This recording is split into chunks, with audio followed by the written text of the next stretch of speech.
We are headed into graduation season and commencement speeches. Some, of course, will be better than others. If you are giving a speech or you plan to attend a graduation ceremony, pay attention.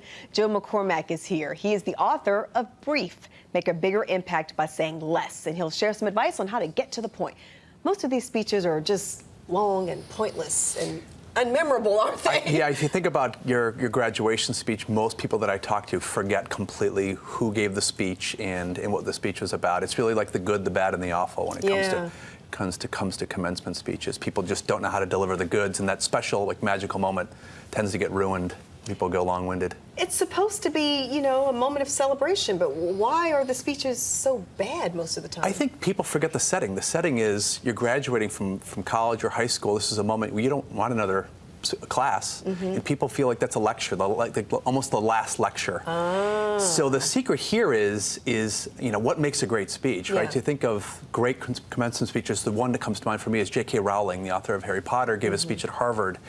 And her speech was very memorable for a couple of reasons. Number one is it was short. She told a story about herself, and it had a clear point. It was really simple. It was about the benefits of failure. So when you're in the audience and you're listening to it, it felt very brief, but people were drawn in. It was meaningful for people in the audience, and those are very rare, because most times people are checking their watches, and they're like, okay, what's the point of the speech? And it feels like a class, and I'm going to be tested at the end. So great speeches are rare, and the ones that are best are really short, and they're telling a really good story. Okay, so there were 3 elements. Okay, what are the others? I think the you know, keep it simple, tell a story, you know, keep it short. Okay. All good speeches have those three elements. And how do you define short? What feels short?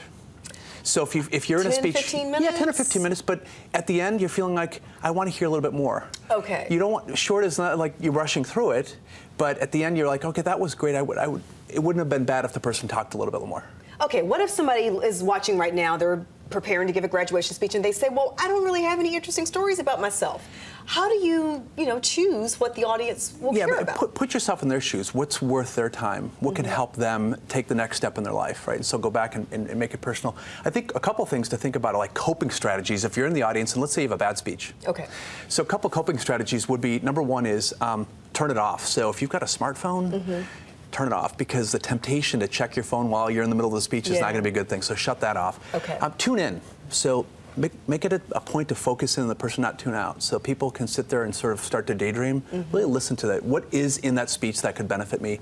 And the third thing is just talk it over with people afterwards on the ride home. What did I learn from that speech? What's the benefit or connection to me? There are some coping strategies to handle a bad speaker or a commencement speech that sort of goes wrong. So I don't like giving speeches, and I've turned down quite a few, but on the occasions when I have given a speech, the audience reaction really makes a difference. If I look out into the audience and they're engaged, that pumps me up and helps keep me more engaged. If I look out and they're not paying attention to me, then I think, well, you know, why am I bothering with this? And it makes me rush through my message. So how the audience responds can really make a difference, at least to me it does. I think the simplest thing is it's not a speech, you're having a conversation with people. So if you make it conversational and you make it personal, people get drawn in.